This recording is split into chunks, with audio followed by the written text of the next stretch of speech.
Shalom saudara, selamat hari Minggu. Voice of Pentecost hari ini akan membahas mengenai prophetic preaching atau khotbah profetik. Khotbah profetik adalah khotbah yang disampaikan dalam hadirat, pengurapan, dan kuasa Roh Kudus agar kita dapat melakukan kehendak Tuhan di zaman now. Pada kondisi demikian, seorang pengkhotbah dapat menangkap pesan dan tuntunan khusus dari Tuhan melalui Roh Kudus untuk dilakukan pada saat tertentu. Dengan demikian, ada 3 unsur minimal yang harus dipenuhi dalam khotbah profetik. Pertama, hadirat, pengurapan, dan kuasa Roh Kudus. Khotbah profetik bukanlah khotbah asal-asalan tanpa arah, tujuan, dan dasar yang tidak jelas. Seorang hamba Tuhan yang berada dalam hadirat, pengurapan, dan kuasa Roh Kudus dimungkinkan untuk menangkap pesan profetik dari Tuhan untuk diperkatakan kepada umatnya. Seseorang yang mungkin bukan dari golongan Pentakosta dan tidak mempercayai bahwa karunia-karunia Roh Kudus masih ada di zaman sekarang ini, mungkin tidak sependapat dengan konsep khotbah profetik ini.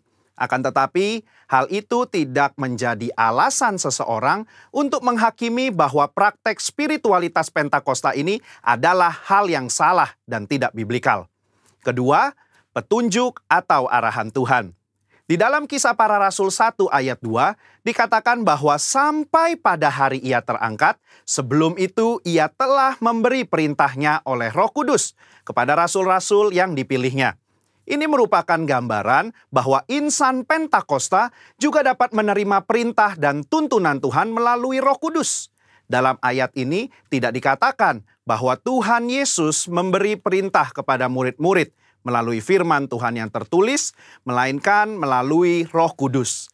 Hal inilah yang mendasari bahwa pengkhotbah Pentakosta cenderung membawa dimensi yang baru ke dalam persiapan khotbah, yaitu dengan menafsirkan ayat demi ayat di dalam konteks Alkitab dan tuntunan Roh Kudus untuk pendengar di zaman now.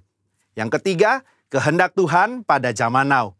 Ciri khas dari khotbah profetik adalah bagaimana memaknai firman Tuhan yang tertulis menjadi tuntunan roh kepada jemaatnya di setiap zaman. Kita percaya firman Tuhan berlaku dan aplikatif dalam setiap kondisi dan situasi. Nah, hal ini membutuhkan kepekaan dalam mendengarkan suara Roh Kudus atas apa yang Tuhan sedang katakan. Sebagai contoh, di dalam 2 Samuel 5 ayat 17-25, Daud sedang berperang dengan orang Filistin. Sebelum Daud maju berperang, dia bertanya kepada Tuhan untuk strateginya. Dan Tuhan menjawab, majulah. Maka Daud maju dan memukul kalah di tahap pertama. Lalu beberapa ayat setelahnya, orang Filistin mau melawan lagi. Dan apa kata Tuhan? Sekarang kata Tuhan, bukan majulah, melainkan janganlah maju, tetapi buatlah gerakan lingkaran sampai ke belakang mereka. Inilah yang dikatakan orang Pentakosta ketika kita menekankan khotbah profetik yang mengikuti tuntunan roh. Kalau Daud tidak bertanya dan mendengarkan Tuhan pada serangan yang kedua, bisa jadi dia kalah karena berasumsi strategi Tuhan sama dengan yang pertama. Umat Tuhan di zaman now juga harus peka dan dengar-dengaran dengan suara roh, apa yang menjadi tuntunannya hari demi hari dan minggu demi minggu. Sehubungan dengan pembahasan ketiga unsur khotbah profetik di atas, maka pesan Tuhan dalam khotbah profetik terkait menangking badai dan masuk dalam persembunyian bukanlah sebuah inkonsistensi maupun khotbah plin-plan yang membuat jemaat bingung, melainkan pesan Tuhan yang progresif terkait dengan apa yang menjadi kehendak Tuhan yang harus disampaikan kepada jemaat untuk dilakukan. Alkitab juga memberikan contoh yang sangat kuat tentang khotbah profetik, di mana para rasul mencari solusi atas sebuah masalah dengan tuntunan Roh Kudus, firman Tuhan, dan komunitas orang percaya saat itu. Di dalam Kisah Para Rasul 15, di sana sedang terjadi masalah di gereja mula-mula, di mana orang non-Yahudi diminta untuk disunat dan mengikuti hukum Musa. Apa yang para pemimpin lakukan di dalam memutuskan hal tersebut? Kisah Para Rasul 15 ayat 15-17, Yakobus mengutip firman Tuhan dari Amos dan dia menafsirkan ayat tersebut menurut konteks pada zaman itu dengan menyederhanakan ratusan hukum Taurat menjadi beberapa hal saja, yaitu tidak boleh makan makanan yang dipersembahkan kepada berhala, jauh dari percabulan dan daging binatang yang mati dicekik, dan dari darah. Ketika mereka mengirim keputusan itu kepada gereja-gereja, itu adalah keputusan Roh Kudus dan keputusan kami. Ini adalah contoh nyata dari khotbah profetik yang menjawab masalah. Yakobus mengutip firman Tuhan dari kitab Amos dan bersama komunitas yang dipenuhi Roh Kudus menafsirkan dan memberikan pesan profetik untuk gereja mula-mula di zaman itu. Hal inilah yang mendasari bagaimana seorang pengkhotbah yang dipenuhi Roh Kudus harus bisa memberikan tuntunan kepada jemaat sesuai dengan kebenaran firman Tuhan pada zaman now. Kesimpulannya, khotbah profetik merupakan khotbah yang dihasilkan dari pengkhotbah yang berada dalam hadirat, pengurapan, dan kuasa Roh Kudus, di mana kondisi tersebut memungkinkan seorang pengkhotbah untuk mendapatkan tuntunan, arahan, dan pesan khusus dari Tuhan melalui Roh Kudus. Sebagai insan Pentakosta, kita juga menerima dan merindukan khotbah-khotbah yang profetik di seluruh komunitas kudus dimanapun kita berada. Pesan profetik ini memungkinkan seseorang untuk menangkap dan melakukan apa yang menjadi kehendak dan tuntunan Tuhan pada zaman di mana ia hidup. Sehingga dengan penuh keyakinan, kita menjalani kehidupan yang berkemenangan bersama Tuhan. Amin. Saudara, untuk penjelasan lebih lengkapnya dari tim teologi kami, jangan lupa buka link yang ada di atas atau scan barcode yang tersedia. Tuhan Yesus memberkati.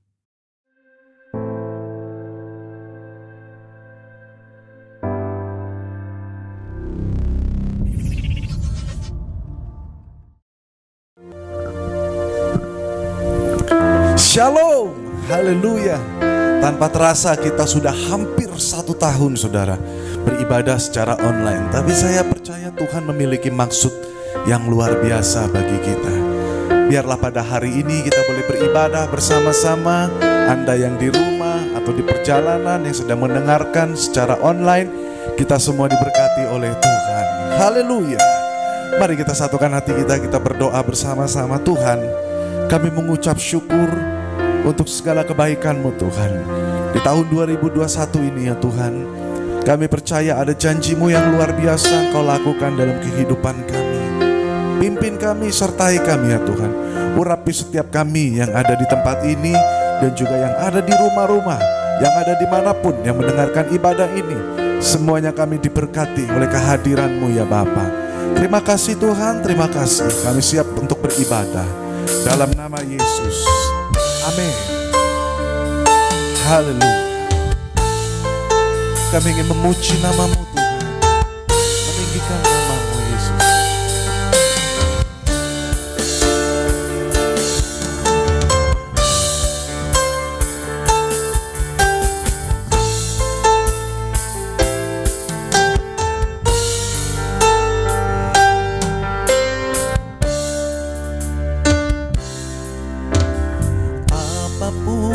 Yang terjadi dalam hidupku ini, tak pernah ku ragukan kasih-Mu Tuhan. Lewat gunung yang tinggi, dalam lembah yang curam, tak pernah ku ragukan janji-Mu Tuhan. Katakan sekali lagi. Apapun yang terjadi dalam hidupku ini, tak pernah ku ragukan kasih-Mu Tuhan. Lewat gunung yang tinggi, dalam lembah yang curam, tak pernah ku ragukan janji-Mu. Kau berfirman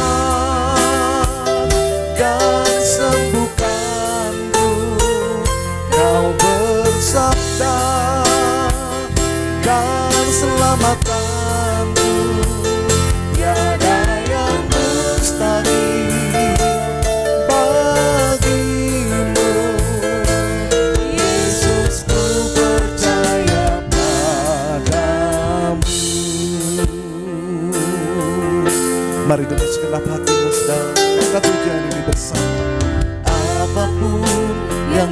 terjadi dalam hidupku ini, tak pernah ku ragukan kasih-Mu Tuhan.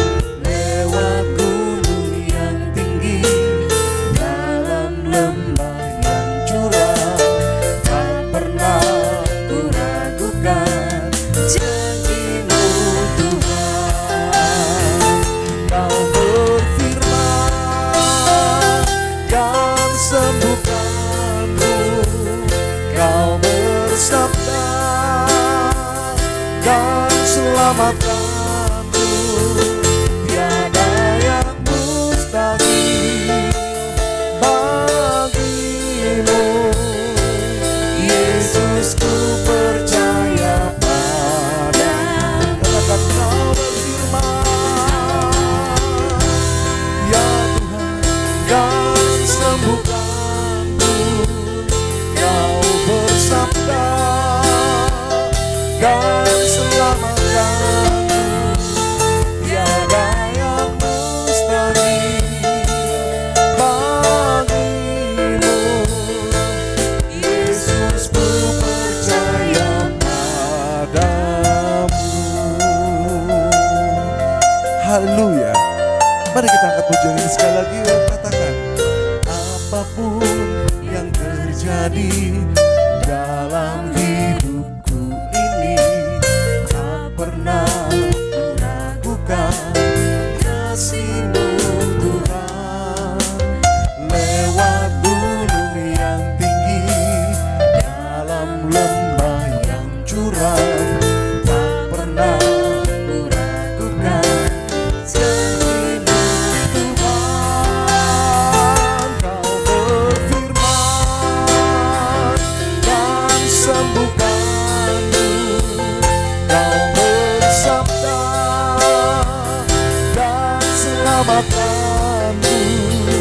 Tiada yang mustahil bagi-Mu, Yesus, ku percaya padamu. Haleluya. Kau berfirman dan sembuhkanku, Kau bersabda dan selamatkanku. Tiada yang mustahil bagi-Mu, Yesus, ku percaya padamu. Sebab firman-Mu ya dan amin bagi kami. Kau berfirman dan sembuhkanku, Kau bersabda dan selamatkanku. Tiada yang mustahil bagi-Mu, Yesus, ku percaya padamu. Tiada yang mustahil bagi-Mu Tuhan, tiada yang mustahil bagi-Mu,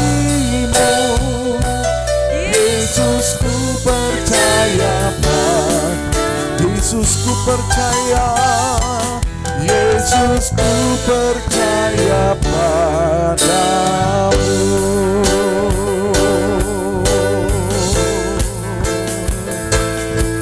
Kami percaya,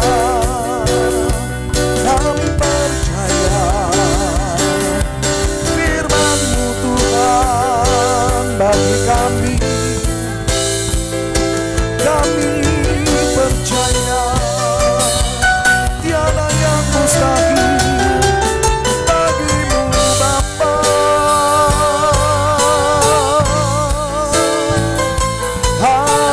Haleluya, haleluya. Syana ya ralamo, ya ralamo takana ya ralamo. Syana ya ralamo. Haleluya. Sembah Dia, puji Dia, nyanyikan firman-Nya, bermasmur, perkatakan segala janji Tuhan di tahun ini digenapi dalam hidup kami. Haleluya.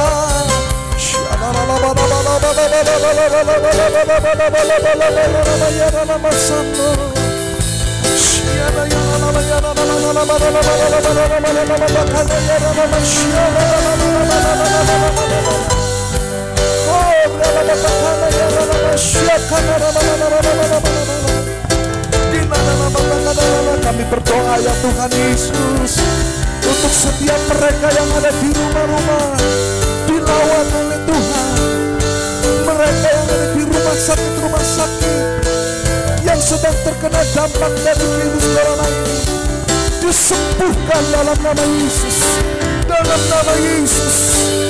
Oleh darah-Mu Tuhan, ada mujizat-Mu terjadi dalam hidup kami. Diberkatilah setiap umat-Mu, diberkatilah setiap rumah-rumah. Kami perkatakan firman-Mu, kami yakini setiap janji-janji-Mu, kami amini setiap yang Kau tuliskan ya Bapa.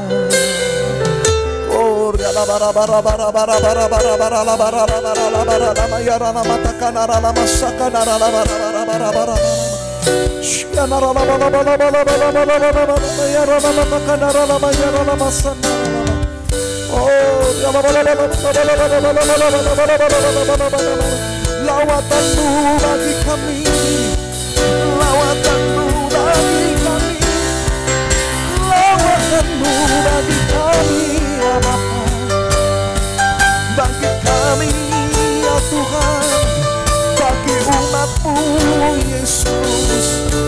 Terima kasih, oh haleluya.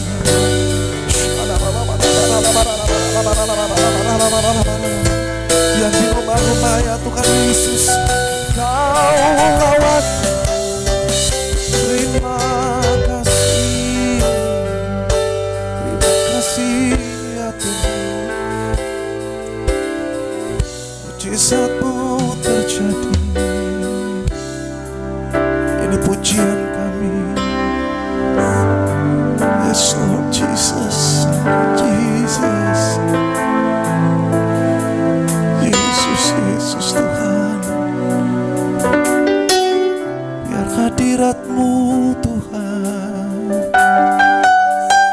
jamah kami, memenuhi kami, memulihkan kami, menguatkan kami Bapa.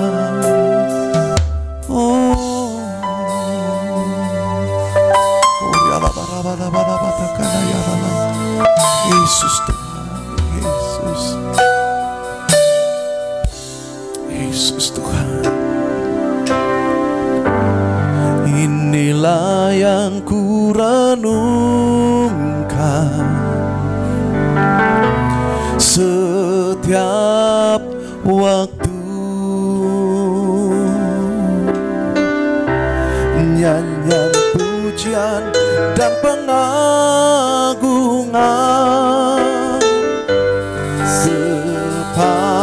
kepadamu. Biarlah manis Kau dengar Tuhan, manis Kau dengar Tuhan, dan hatiku bersuka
kami bersuka karena Engkau pasti menggenapi janji-Mu dalam kehidupan kami.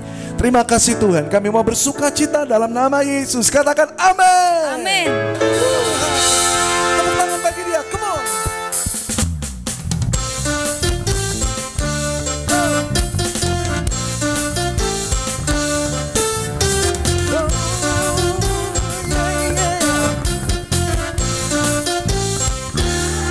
Katakan bersama-sama, apa yang tak pernah dilihat mata,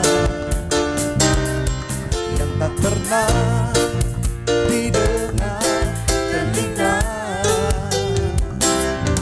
yang tak pernah timbul di dalam hati, semua disediakannya bagi yang mengasihi Dia. Sekali lagi katakan, apa yang tak pernah dilihat mata, yang tak pernah didengar telinga, yang tak pernah timbul di dalam hati, semua disediakannya bagi yang mengasihi Dia. Sebab Allah kita, Allah sanggup melakukan segala perkara, dulu, sekarang, dan selamanya. Kuasanya tidak berubah. Allah sanggup melakukan segala perkara, dulu, sekarang, dan selamanya. Kuasanya tak berubah. Haleluya. Sekali lagi katakan, apa yang tak pernah dilihat mata, yang tak pernah didengar telinga, yang tak pernah timbul di dalam hati, semua disediakannya bagi yang mengasihi Dia.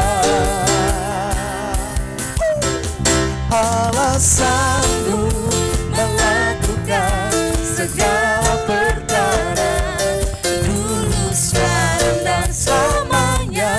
Kuasanya tidak berubah. Allah sanggup melakukan segala perkara, dulu, sekarang, dan selamanya. Kuasanya tak berubah. Katakan bersama, Allah sanggup melakukan segala perkara, dulu, sekarang, dan selamanya. Kuasanya tidak berubah.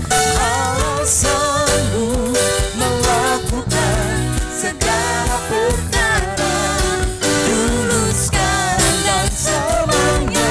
Kuasanya tak berubah. Sebab dulu, sekarang, selamanya. Dulu, sekarang, dan selamanya. Dulu, sekarang, dan selamanya. Kuasanya tak berubah.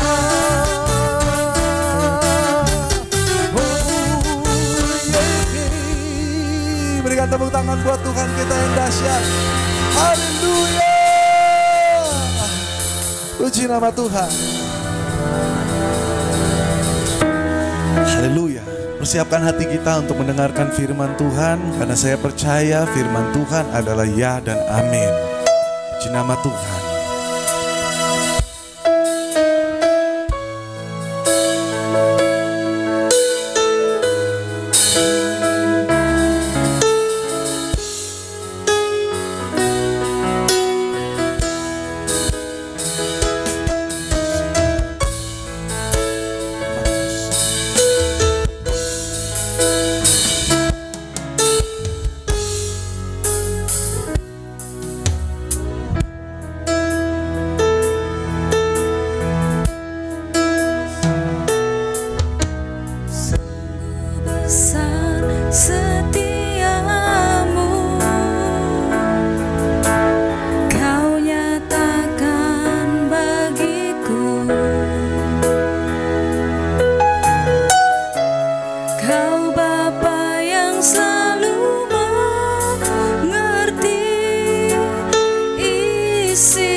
besar setiamu, Kau nyatakan bagiku. Kau Bapa yang selalu mengerti isi hatiku. Kemuliaan-Mu Kau janjikan, aku tetap percaya, percaya janji-Mu ajaib, terukir dalam kehidupanku. Ku berserah di dalam kekuatan-Mu, hanya Kau segalanya bagiku. Ku percaya janji-Mu ajaib, terukir dalam kehidupanku. Ku berserah di dalam kekuatan-Mu. Ku percaya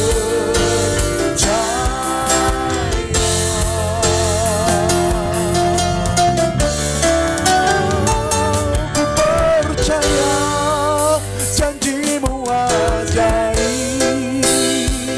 terukir dalam kehidupanku.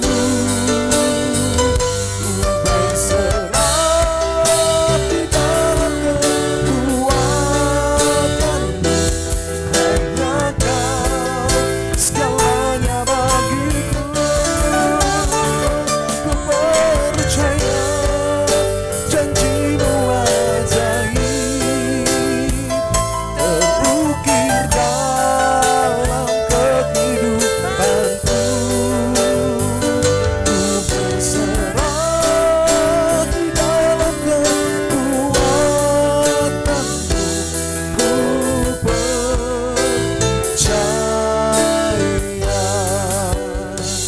Ku berserah di dalam kekuatan-Mu. Ku percaya.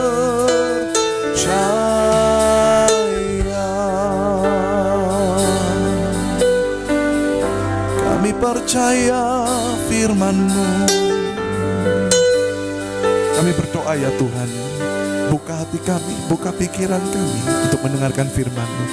Urapi hamba-Mu yang menyampaikan isi hati-Mu Tuhan. Kami siap menerima firman-Mu. Dalam nama Yesus kami berdoa. Amin. Shalom Bapak Ibu yang dikasihi Tuhan. Hari ini saya akan berbagi satu topik yang sangat menarik tentang integritas.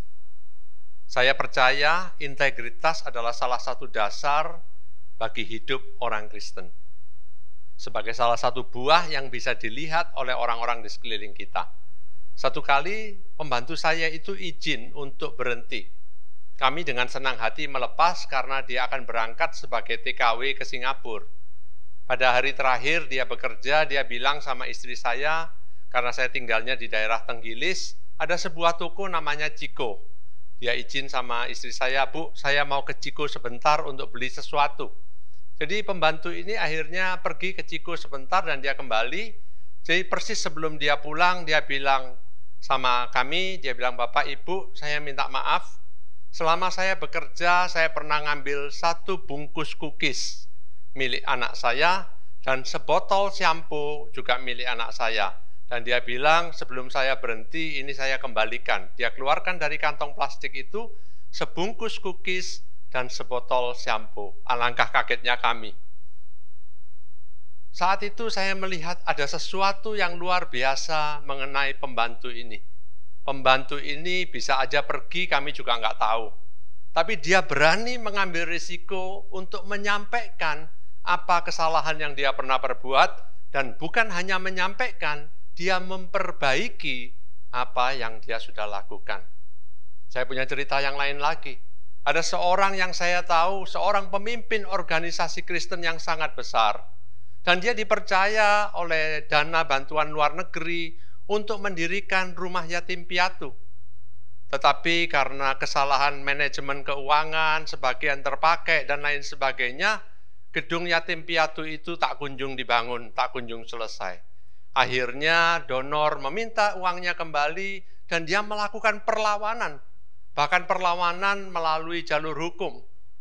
Alangkah kontrasnya seorang pembantu yang bahkan bukan seiman dengan seorang pemimpin organisasi Kristen yang besar yang seharusnya hidup di dalam integritas. Integritas tidak terjadi begitu saja hanya karena kita Kristen, karena kita mempercayai Yesus. Tapi integritas adalah keputusan-keputusan yang kita ambil setiap hari untuk memperlihatkan bahwa Yesus yang tinggal di dalam kita itu sudah merubah nilai yang ada di dalam kehidupan kita. Nggak banyak hari-hari ini kita melihat orang-orang yang berani hidup dengan integritas. Mari kita buka bersama-sama dari Daniel pasalnya yang ke-6 ayatnya yang ke-5. Kemudian para pejabat tinggi dan wakil raja itu mencari alasan dakwaan terhadap Daniel dalam hal pemerintahan, tetapi mereka tidak mendapat alasan apapun atau sesuatu kesalahan sebab ia setia dan tidak ada didapati sesuatu kelalaian atau sesuatu kesalahan padanya. Maka berkatalah orang-orang itu, kita tidak akan mendapat suatu alasan dakwaan terhadap Daniel ini kecuali dalam hal ibadahnya kepada Allahnya. Wow, gitu ya. Kalau kita lihat zaman sekarang, orang tidak usah dicari salahnya, sudah kelihatan banyak.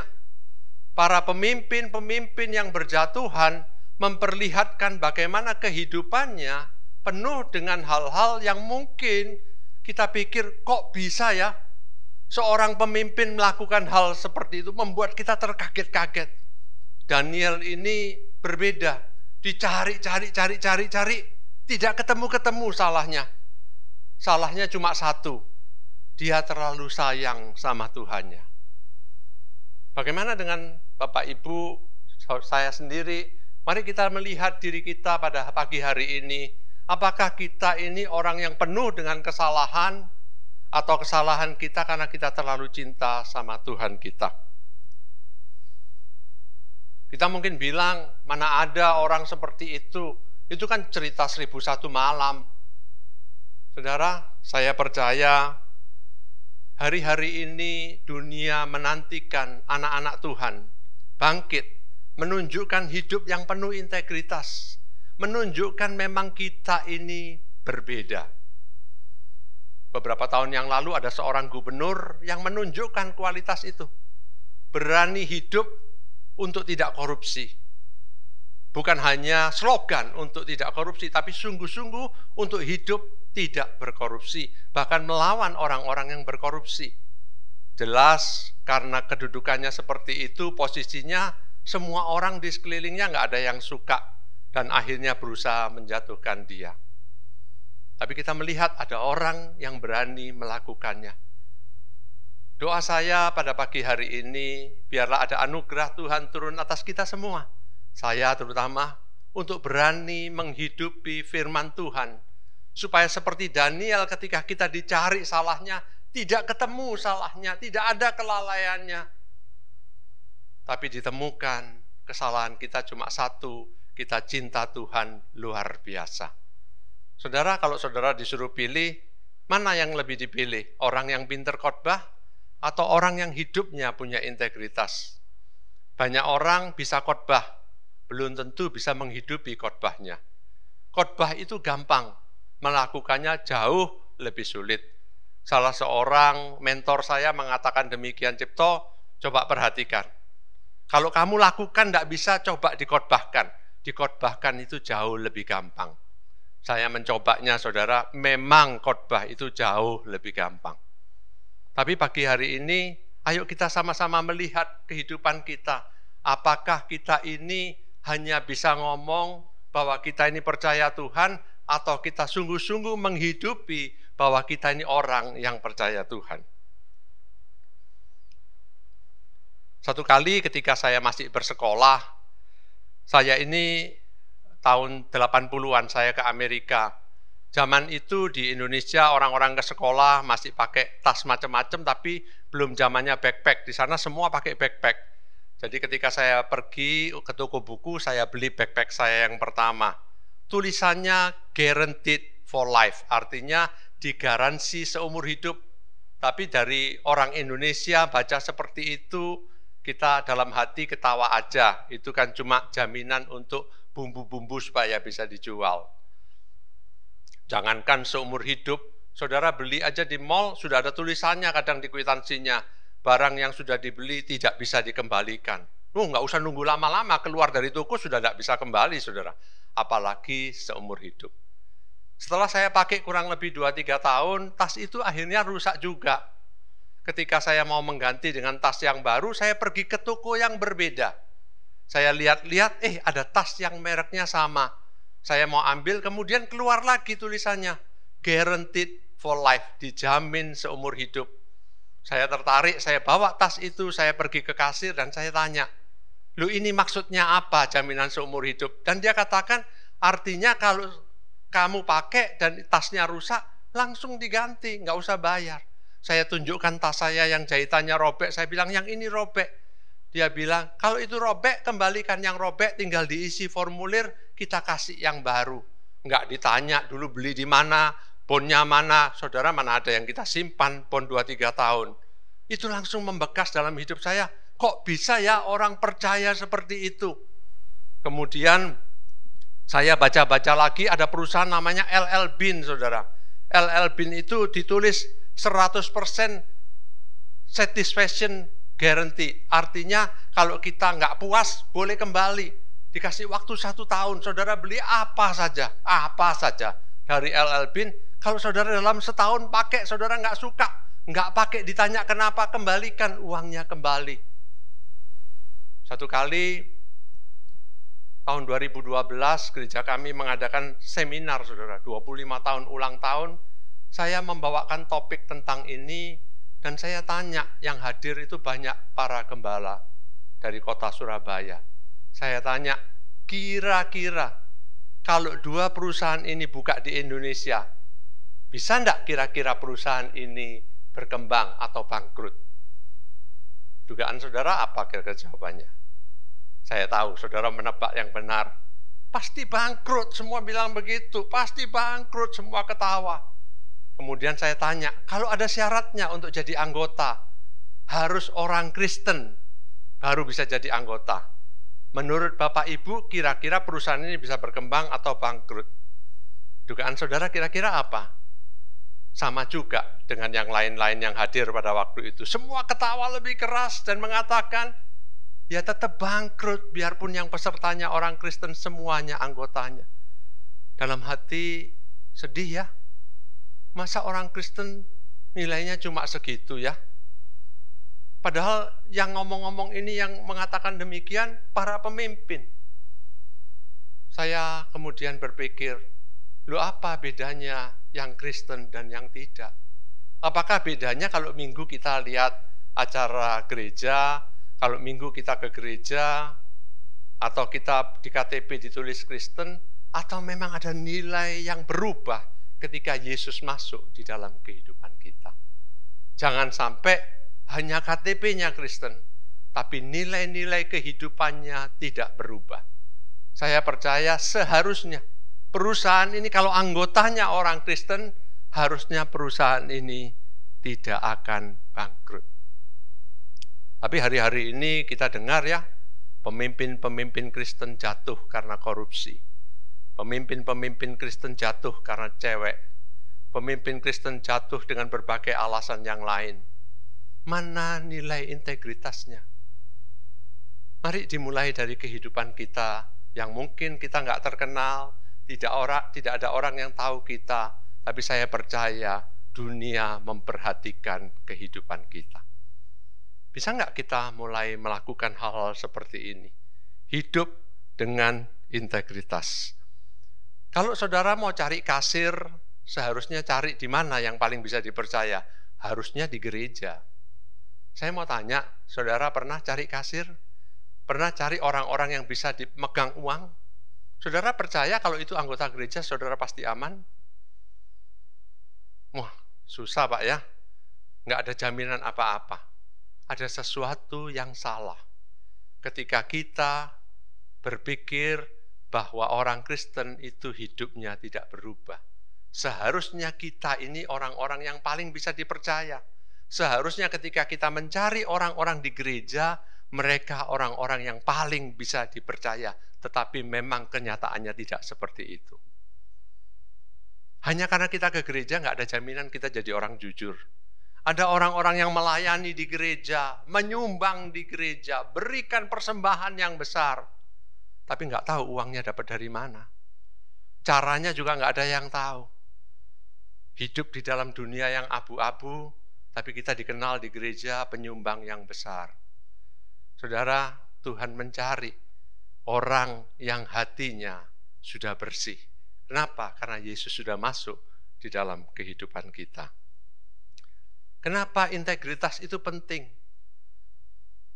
Kenapa integritas itu penting? Poin yang pertama, karena kita ini adalah garam dan terang.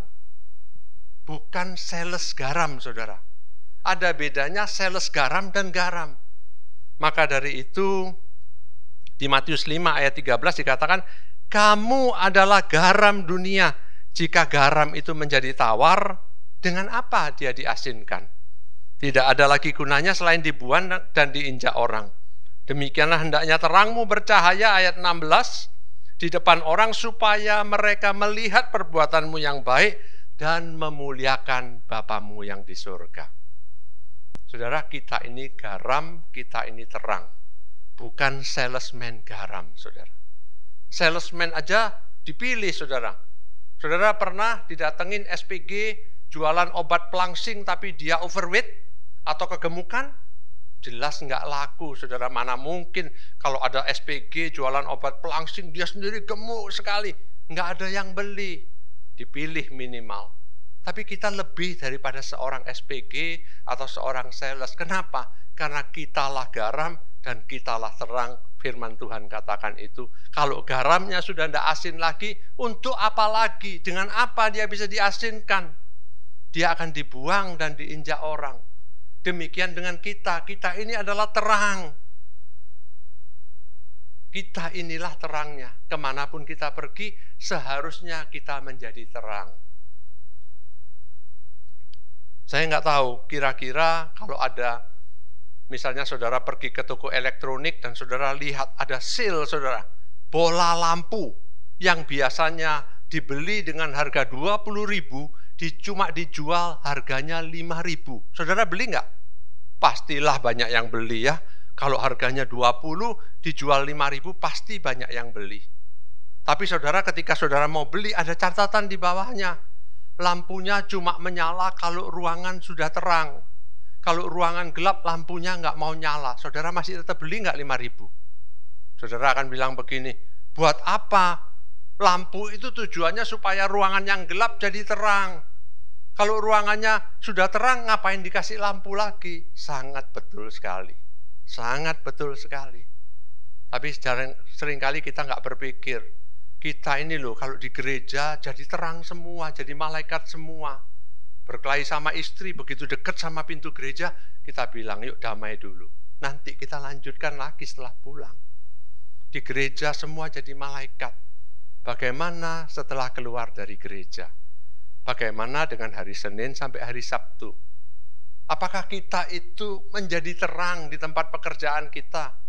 Apakah kita ini menjadi terang di dalam rumah tangga kita? Jangan-jangan kita cuma terang di gereja. Bilangnya. Kalau di gereja itu mereka tuh memuji Tuhan begitu seriusnya. Sampai dilawat Tuhan, mulai menangis, minta maaf. Sampai umbelnya itu keluar semua, saudara. Wah, malaikat aja minder lihatnya, saudara. Begitu kita keluar dari gereja, saling potong, maki-maki. Sampai setan aja minder, saudara. kita inilah garam dan kitalah terang.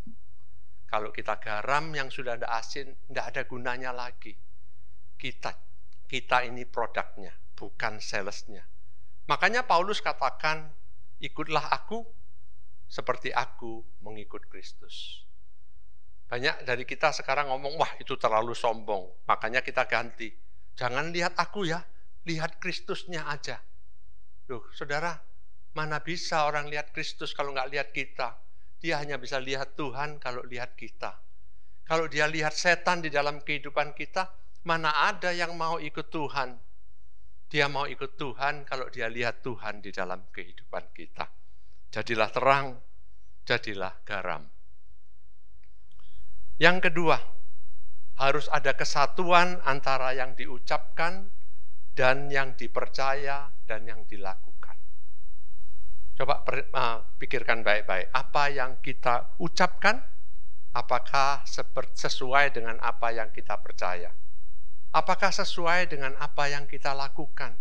Jangan-jangan tiga-tiganya beda, saudara.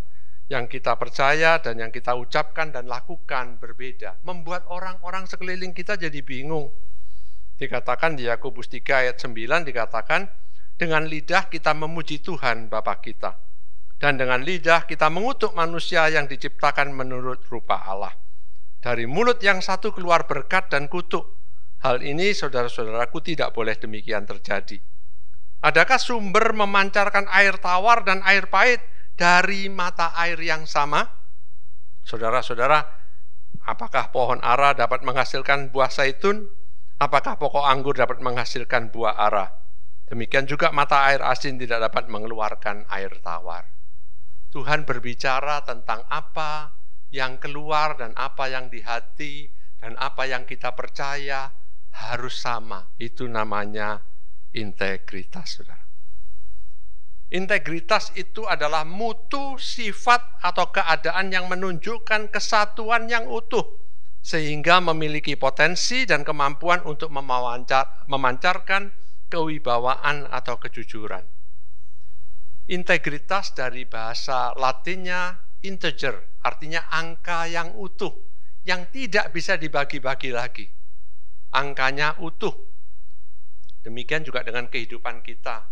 Harusnya kehidupan kita ini utuh, luar dan dalamnya sama.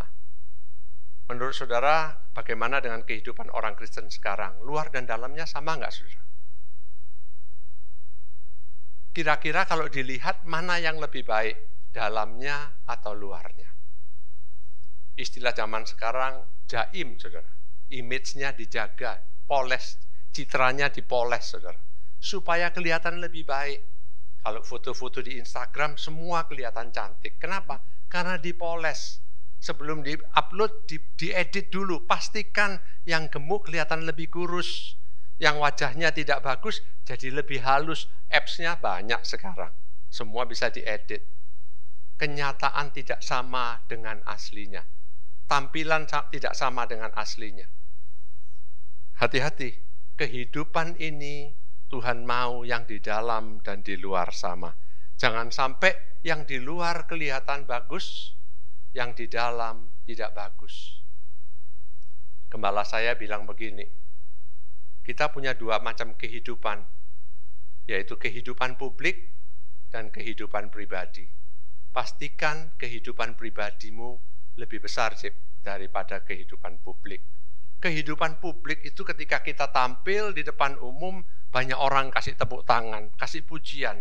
Seolah-olah kita ini orang yang sudah luar biasa. Bagaimana dengan di rumah? Satu kali pada hari Minggu, saya pergi pelayanan, saudara. Pelayanan 3 kali, paginya sudah capek sekali. Saya bilang sama istri saya, sama anak-anak, nanti malam kita pergi makan-makan aja dah. Karena seharian sudah capek, pakai jas, sepatunya capek semua. Akhirnya saya memutuskan malamnya saya pakai celana pendek, pakai kaos t-shirt, sama pakai sandal, saudara. Supaya santai, menghilangkan rasa capek. Kebetulan tempat makan mie yang kami kunjungin itu penuh sekali. Tapi beruntung ada satu meja yang kosong, kami duduk di sana. Tidak lama kemudian meja-meja yang lain juga kosong, orang-orang masuk lagi. Kami sudah pesan makanannya, Kami tunggu-tunggu setengah jam enggak keluar-keluar, saudara. Perut mulai bunyi-bunyi, mulai lapar, mulai resah, kok enggak keluar-keluar. Tapi karena melihat begitu banyaknya orang, ya sudahlah, kita nunggu. Yang sangat mengganggu adalah ketika di sebelah saya itu tadi ada orang yang datangnya 10 menit lebih telat dari saya.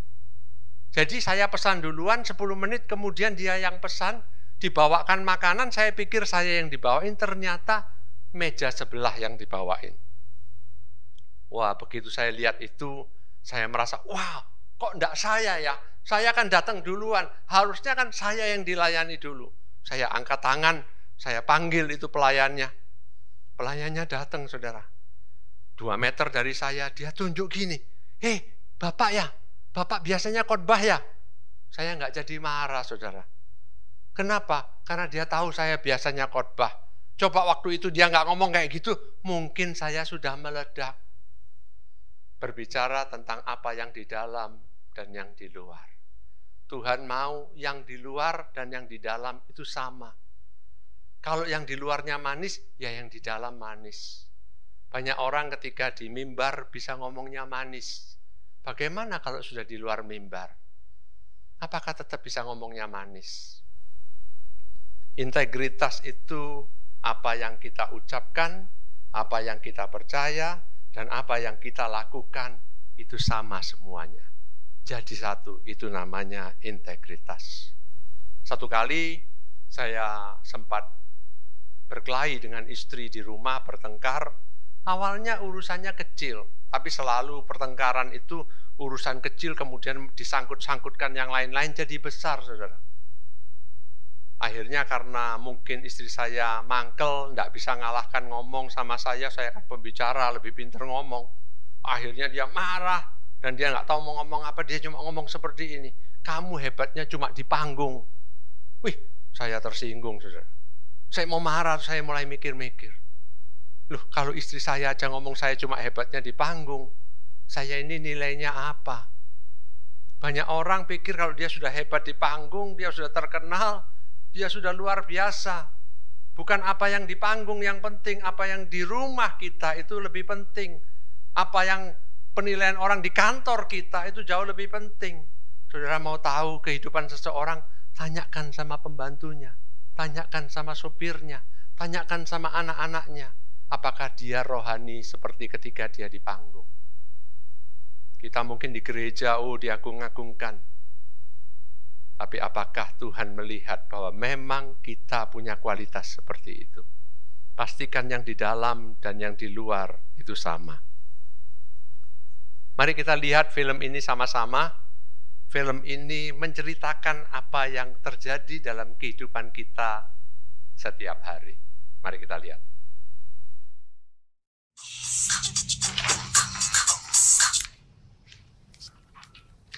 哇，你生意做很大哦。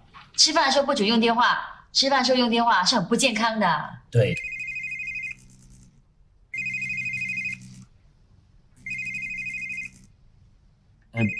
不过爸爸，爸爸就不一样哦。对呀，他谈的可是几十万到几百万的大生意。喂，呀，哦，你吃不到海南鸡饭，吃不到海南鸡饭，就在那个荣家的隔壁吗？是，不是荣家隔壁那边2摊，我讲龟嘟也是很好吃啊。我先拿地址给你啊。你不要以为这个电话不重要，万一他的客户吃不到海南鸡饭、荣家龟嘟嘟，一气之下就不签合同，那就什么都完了。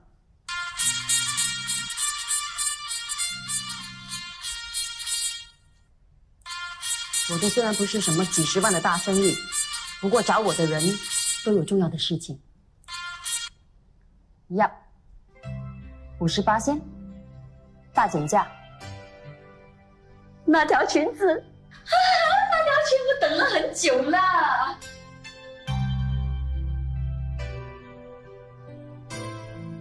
好了，吃饭了，马登来吃饭，马登啊。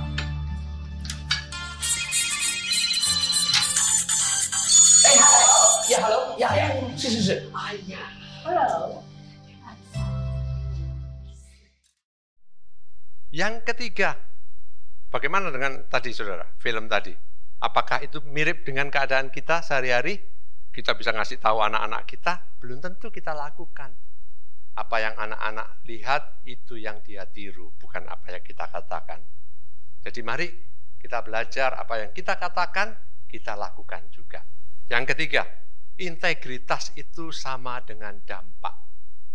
Kalau kita nggak punya integritas, tidak akan berdampak hidup kita ini.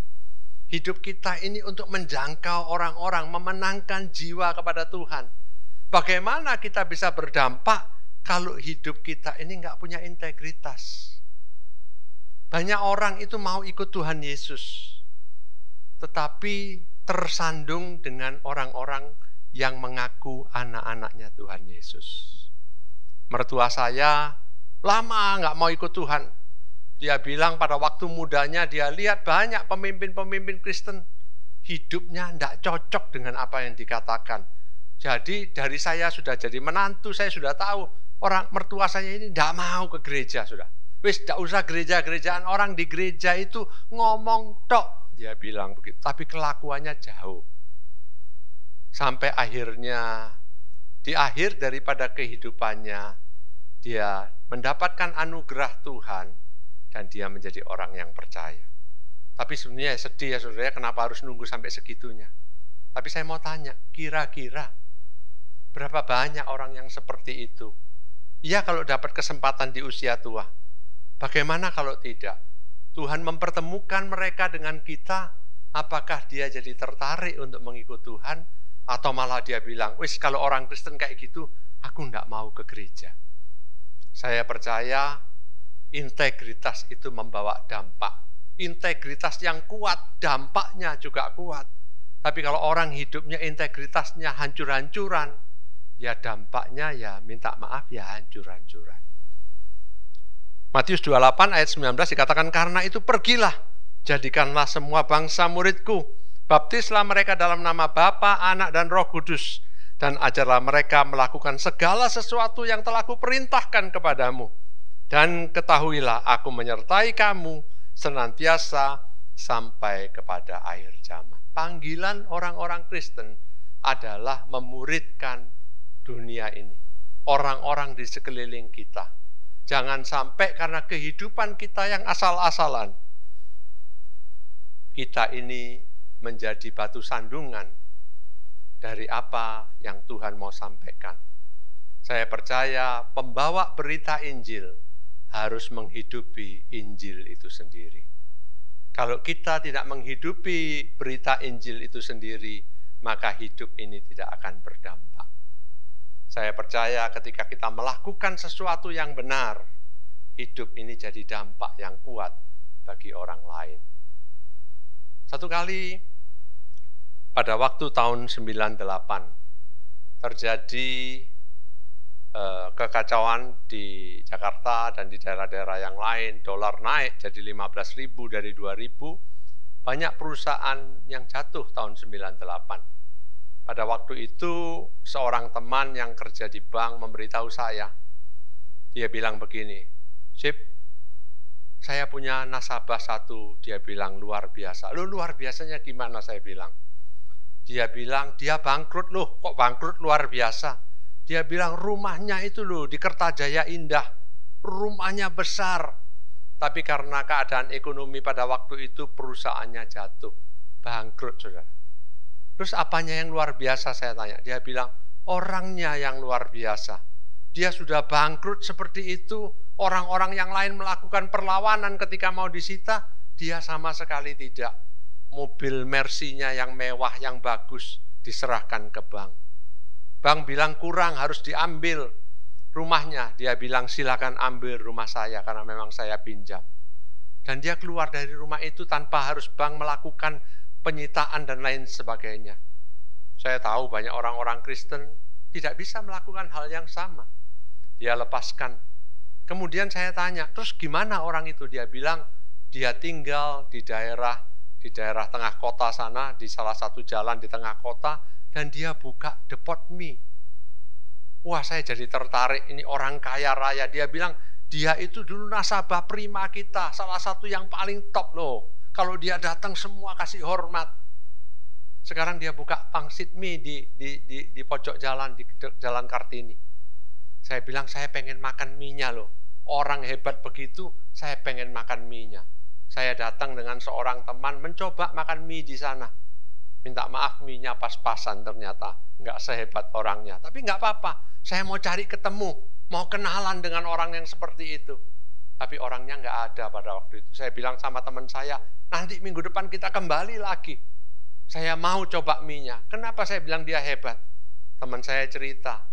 Ketika dulu dia berkantor di Jalan Darmo, orang ini datang, selalu disambut. Setelah orang ini bangkrut, dia tetap kembali ke bank tersebut.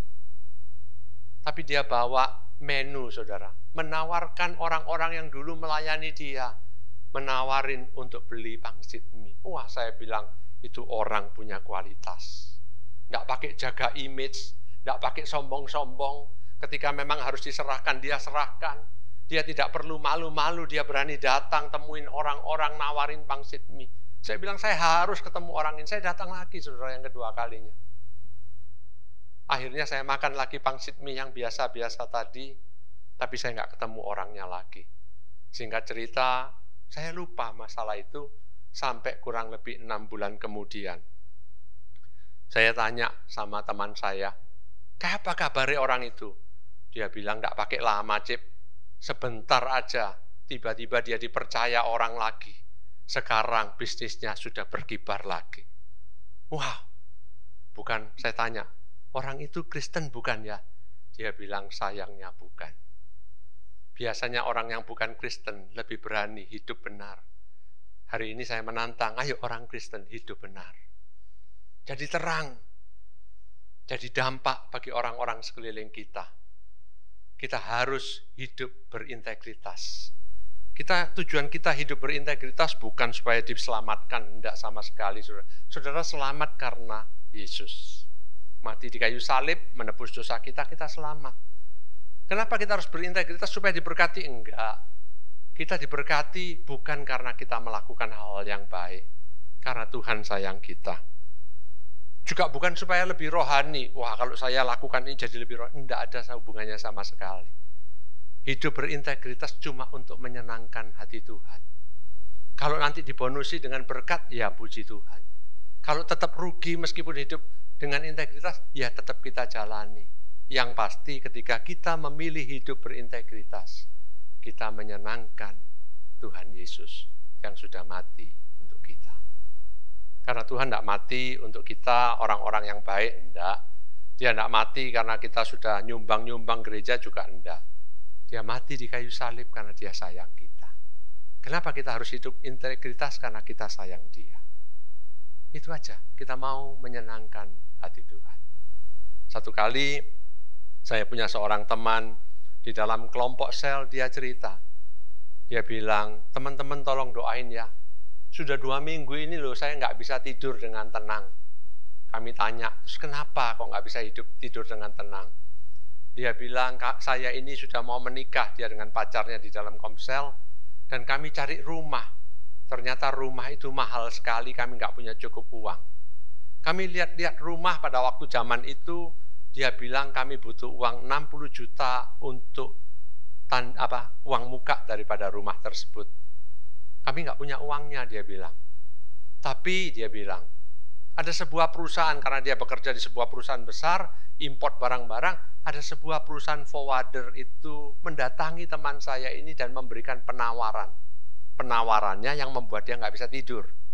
Dia bilang begini, tunjuk saya aja. Kalau saya yang nanti kerja untuk perusahaanmu, setiap kontainer yang saya urus, saya sisihkan sekian juta. Dia hitung-hitung pada waktu itu, jumlah kontainer dan jumlah komisinya cukup pas untuk uang muka rumah yang dia butuhkan. Kalau saudara-saudara ambil enggak? Wah, ini jawaban doa ini gitu ya. Tapi calon istrinya bilang begini, aku enggak mau uang seperti itu. Kalaupun enggak punya rumah, jangan diambil, aku enggak mau rumah seperti itu. Akhirnya kedua orang ini membuat satu keputusan untuk menolak perusahaan itu, dan dia katakan, saya tetap akan menunjuk perusahaan yang paling menguntungkan, perusahaan di tempat saya bekerja. Kalaupun saya nggak dapat komisi, saya juga nggak apa-apa. Dan dia ceritakan akhirnya perusahaan itu nggak dipakai. Dan dia nggak jadi dapat komisi. Tapi dia bilang Tuhan itu bekerja dengan cara yang ajaib. Dia dapatkan uangnya untuk membayar uang muka. Dan pada beberapa waktu yang lalu ketika dia renovasi rumah dan pemberkatan setelah renovasi, dia bercerita lagi mengingatkan kejadian sekitar 10 tahun yang lalu. Dia bilang, waktu itu saya ingat, dia bilang, seharusnya saya bisa terima komisi daripada perusahaan forwarder, tapi kami mengambil keputusan untuk hidup dengan integritas. Hidup dengan integritas kadang harus bayar harga. Tapi satu hal yang pasti, hidup berintegritas menyenangkan hati Tuhan. Hidup berintegritas, kita jadi garam dan terang. Hidup berintegritas, kita membawa dampak bagi orang-orang di sekeliling kita. Mari kita berdoa bersama. Tuhan, kami mau mengucap syukur karena kami percaya ada anugerah Tuhan yang besar bagi setiap kami. Kami berdoa, biarlah apa yang kami dengar bukan hanya menjadi sebuah pengetahuan, tapi apa yang kami dengar menggugah hati kami, membuat kami menjadi tidak tenang, sampai kami menghidupi apa yang kami dengar. Biar firman Tuhan ini meresap masuk dalam kehidupan setiap kami. Jadikan kami orang-orang yang hidup dengan integritas, sehingga hidup kami membawa dampak, sehingga hidup kami menyenangkan hati Tuhan. Berkati setiap yang mendengar ya Tuhan, apapun yang menjadi pergumulan Bapak Ibu yang ada di rumah pada saat ini, Tuhan Engkau turut campur, biar mujizat-Mu Engkau nyatakan, biarlah berkat-Mu Engkau curahkan, biarlah setiap orang hidup di dalam kemenangan, di dalam Tuhan Yesus. Hanya di dalam nama-Mu kami berdoa dan naikkan doa kami. Amin. Tuhan memberkati. Kita akan akhiri ibadah kita. Mari kita angkat kedua tangan kita, arahkan hati dan pikiran kepada Tuhan Yesus dan siap menerima berkat daripadanya.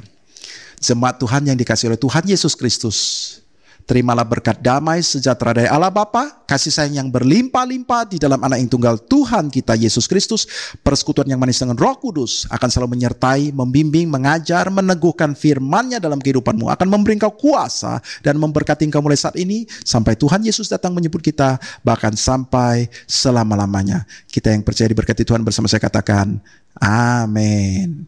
Selamat hari Minggu, Tuhan Yesus memberkati.